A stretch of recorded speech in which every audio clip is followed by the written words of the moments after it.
भारत के इतिहास में कई ऐसे योद्धा हुए हैं जिनकी वीरता की कहानियां आज भी लोगों को प्रेरित करती हैं, लेकिन कुछ नाम ऐसे भी हैं जिनकी बहादुरी समय के साथ इतिहास के पन्नों में दब गई। ऐसी ही एक वीरांगना थी रानी दुर्गावती।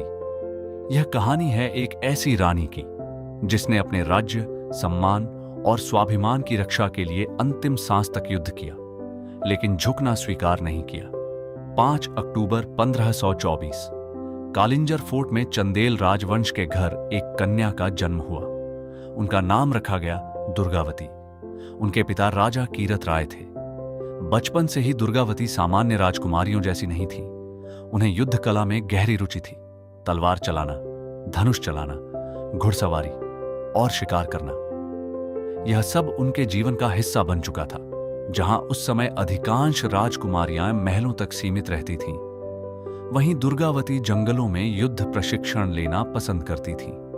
समय बीतता गया और उनकी वीरता की चर्चा दूर दूर तक फैलने लगी। कुछ वर्षों बाद उनका विवाह गोंडवाना के राजा दलपत शाह से हुआ। यह विवाह केवल 2 व्यक्तियों का नहीं, बल्कि 2 शक्तिशाली राजवंशों का संबंध था। विवाह के बाद रानी दुर्गावती गोंडवाना पहुंची। घने जंगल, ऊंचे पहाड़, नदियां और प्राकृतिक संपदा से भरपूर गोंडवाना उस समय मध्य भारत के सबसे महत्वपूर्ण राज्यों में गिना जाता था। कुछ वर्षों बाद उन्हें पुत्र रत्न की प्राप्ति हुई। उनका नाम रखा गया वीर नारायण। लेकिन यह सुख अधिक समय तक नहीं रहा। राजा दलपत शाह का अचानक निधन हो गया। उस समय वीर नारायण बहुत छोटे थे। अचानक पूरे राज्य की जिम्मेदारी रानी दुर्गावती के कंधों पर आ गई। यह समय आसान नहीं था। चारों ओर राजनीतिक अस्थिरता थी। कई शासक गोंडवाना को कमजोर समझकर अवसर की तलाश में थे, लेकिन रानी दुर्गावती पीछे नहीं हटी। उन्होंने स्वयं शासन संभाला।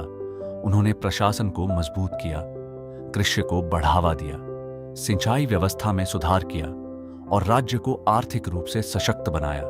उनके शासन में प्रजा सुखी थी।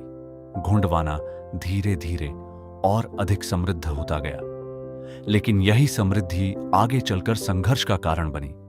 उस समय भारत में मुगल साम्राज्य तेजी से विस्तार कर रहा था। अकबर उत्तर भारत में अपना प्रभाव बढ़ा रहे थे। इसी दौरान मुगल सेनापति आसफ खान की नजर गोंडवाना पर पड़ी। गोंडवाना धन, संसाधनों और सामरिक दृष्टि से अत्यंत महत्वपूर्ण था। आखिरकार गोंडवाना पर आक्रमण का निर्णय लिया गया।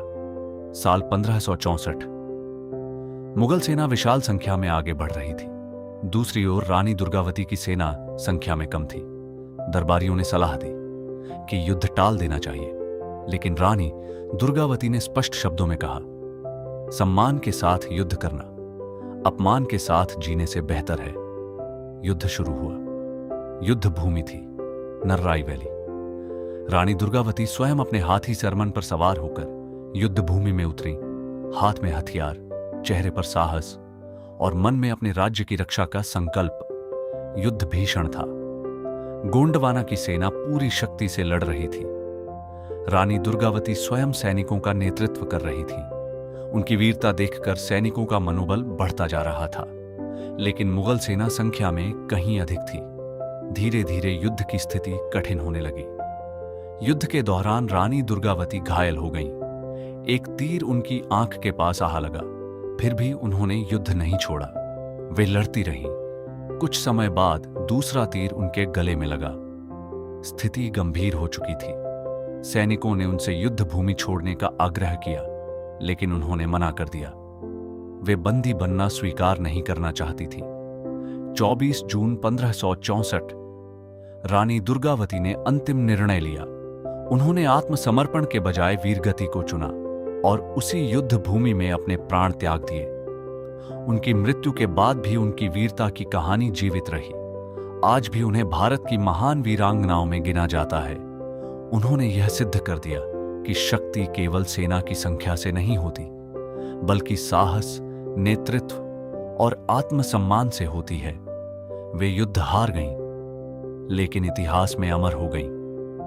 रानी दुर्गावती ने अपने जीवन से यह दिखाया कि एक सच्चा योद्धा पराजित हो सकता है, लेकिन झुक नहीं सकता।